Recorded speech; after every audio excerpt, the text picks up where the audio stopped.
And for the news.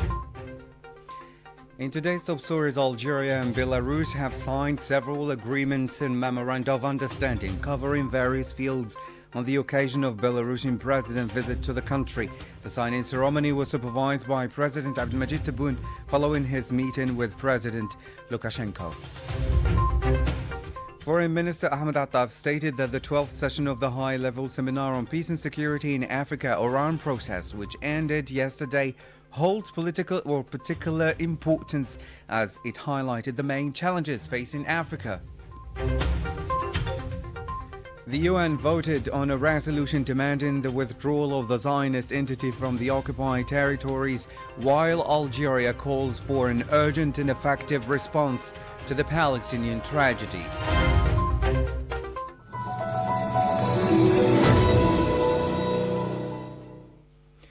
Hello and welcome to Radio Algeria International. I'm Jamal Samani. The President of the Republic, Mr. Abdelmadjid Tebboune, alongside his Belarusian President, Mr. Alexander Lukashenko, here in Algiers, supervised the signing of several agreements and memoranda of understanding covering various fields of cooperation between the two countries.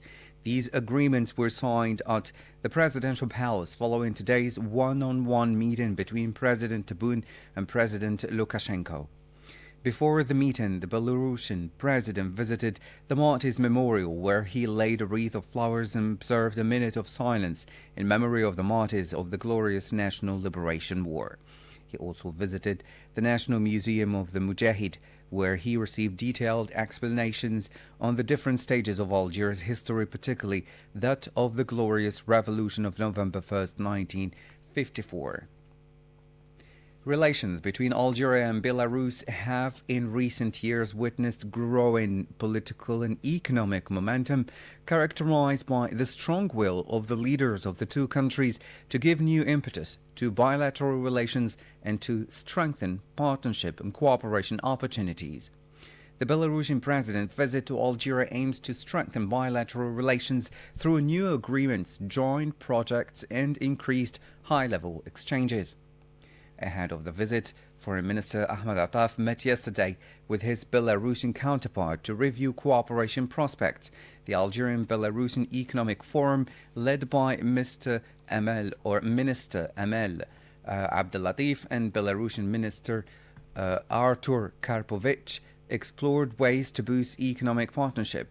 Earlier, the first joint commission session in Minsk focused on strengthening commercial, economic, scientific and technical ties, while parliamentary relations advanced with the creation of the Algerian-Belarusian Parliamentary Friendship Group in October 2024. In the same connection, Algerian ministers of education and industry met with their Belarusian counterparts to explore ways to strengthen bilateral cooperation, focusing on expanding educational, industrial and agricultural partnerships and promoting joint projects. As you followed in our top stories, the Minister of State in charge of Foreign Affairs, the National Community Abroad and African Affairs, Ahmed Attaf, stated that the 12th session of the high-level seminar on peace and security in Africa, the Oran process, which ended yesterday, holds particular importance as it highlighted the main challenges facing Africa. More with Masoud Sharfi.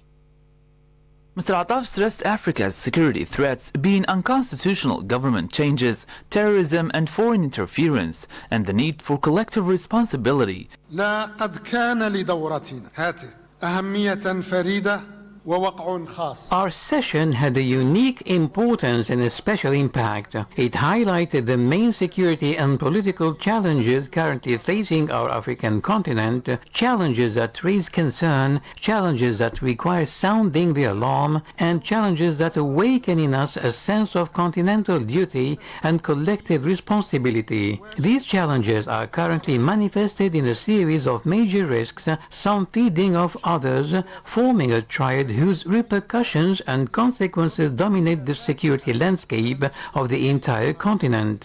This triad consists of unconstitutional changes of governments, the scourge of terrorism, and the phenomenon of foreign interventions. وظاهرة التدخلات الخارجية. He emphasized the importance of unifying Africa's voices within the UN Security Council, praised the participation of both African and non-African members, and stressed that African unity strengthens the continent's influence, credibility, and their role in international peace and security, recalling Julius Nyeri's words on the power of unity. In the same regard, speaking at the closing session, the Commissioner for Political Affairs, Peace and Security at the African Union, Bankole Adeoye, said that this 12th edition made it possible to explore the current dynamics, to make the update on progress, to draw the necessary lessons, and promote an agenda for the African Union, notably the reform of the UN Security Council. He recalled that this reform is fully anchored in Agenda 2063, aiming for a strong, united, resilient and influential Africa on the world scene. For his part, the permanent representative of Ethiopia to the African Union and the Economic Commission for Africa, Hirut Zaman Kassa, has said in Algiers that the Oran process is necessary as a major mechanism contributing significantly to promoting peace and security in Africa by linking practices and operational steps to analytical perspectives and respond to the needs of the continent. Now, the 6th meeting of the heads of the AFRIPOL National Liaison Offices are continuing for the 2nd consecutive day here in Algiers, with a strong participation of representatives of police agencies coming from several African member states. The details with our special envoy, Mohamed Khatel, who is on the spot.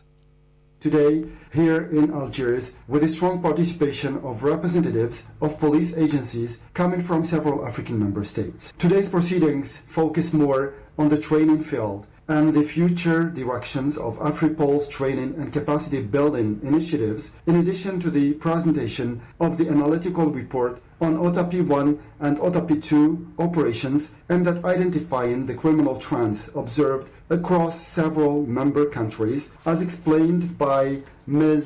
Fonta Iragan, police officer and coordinator of analysis unit at AFRIPOL. Today we are here to talk about OTAPI 2 to highlight the collaboration between different countries of Africa, because the first mission of AFRIPOL is to fight against transnational organized crime.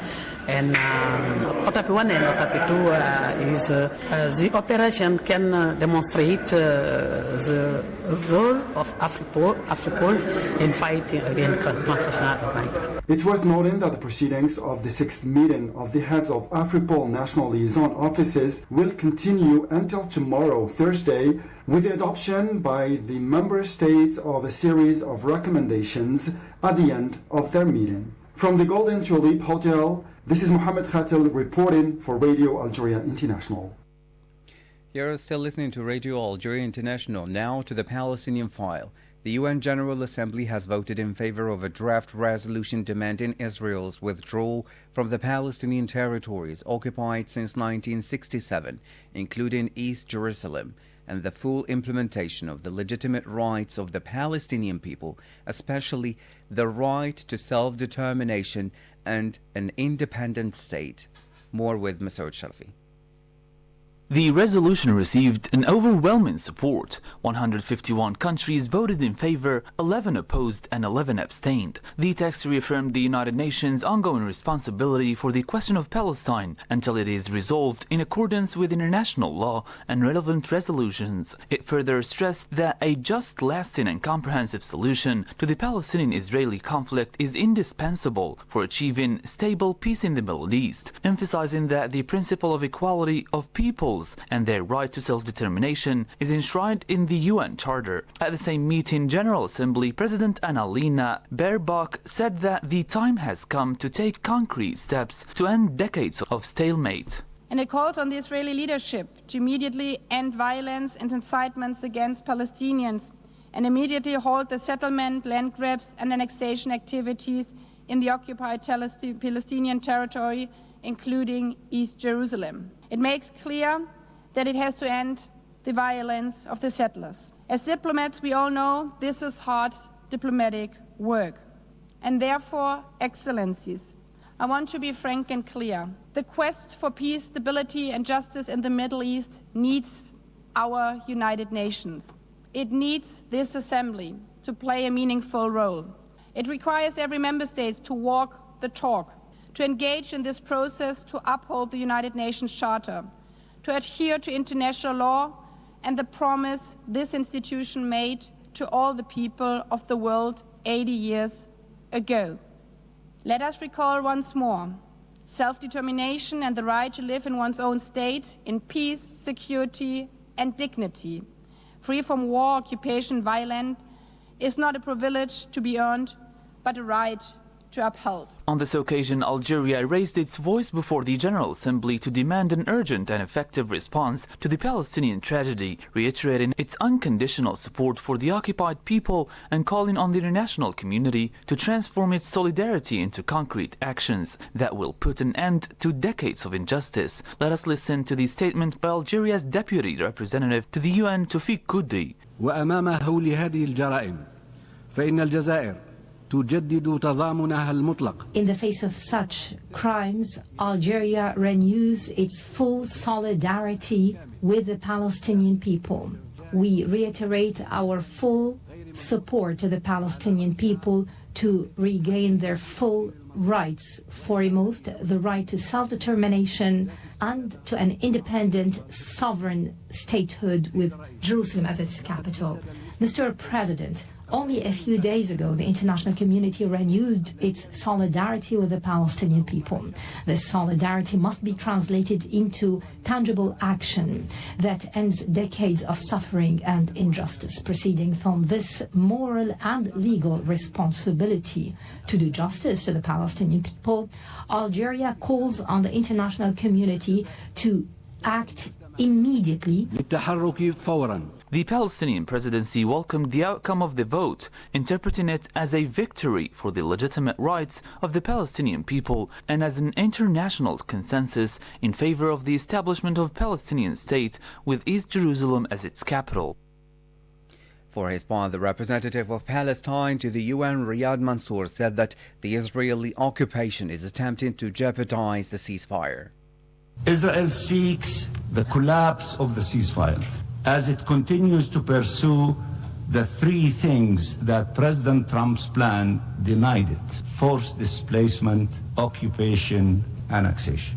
It is trying to achieve this aim by stalling the entry of humanitarian aid, by resuming its attacks, and most importantly, by trying to entrench the so-called Yellow Line, or even to advance beyond it. Gaza is not only a part of Palestine, Gaza is the bleeding heart of Palestine, like Jerusalem is its beating heart. An appeal has been launched by the NGO Doctors Without Borders to the international community for the reception of tens of thousands of the population of Gaza, seriously ill or wounded as a result of the genocidal Zionist war, stressing that the latter require an urgent medical evacuation. The needs are immense, said the evacuation coordinator from Gaza for the humanitarian organization, Hani Eslim, stating that the number of persons in care in third countries so far is only a drop in the bucket. More details with Saeed Bougazi. The World Health Organization, WHO, estimates that more than 8,000 patients have been evacuated from the Gaza Strip since the beginning of the Zionist aggression on October 7, 2023. But more than double this number, or more than 16,500 patients, are still waiting to be evacuated to be treated outside the Palestinian territory. Speaking at MSF's headquarters in Geneva after accompanying to Switzerland a group of seriously ill or injured children from Gaza, Hani Islam explained that these figures only take into account the patients officially registered and that the actual number of patients waiting was much higher. We estimate that it is 3 to 4 times higher, he warned. To date, more than 30 countries have received patients from Gaza. Italy has received most of the patients in Europe, more than 200. In November, Switzerland welcomed a total of 20 children in 2 waves with several dozen companions. Among the children aged between 2 months and 16 years old that Mr. Estem accompanied last week, there were 4 babies with severe congenital heart defects, as well as children with cancer and others requiring complex orthopedic surgery. Without the evacuation, many of them would not have survived, he pointed out. Hani Estem deplored that despite the deterioration of the health situation in Gaza, the pace of medical evacuations remains slow. Initially, about 1,500 patients were evacuated each month, but after the closure by the Zionist entity of the Rafah crossing to Egypt in May 2024, the monthly average fell to around 70. Next is an interview with Dr. Aqil Kukai Khalfani, director of the Africana Institute, on the lasting impacts of colonialism in Africa and the path toward African-led solutions, compiled and presented by our colleague Masoud Sharfi.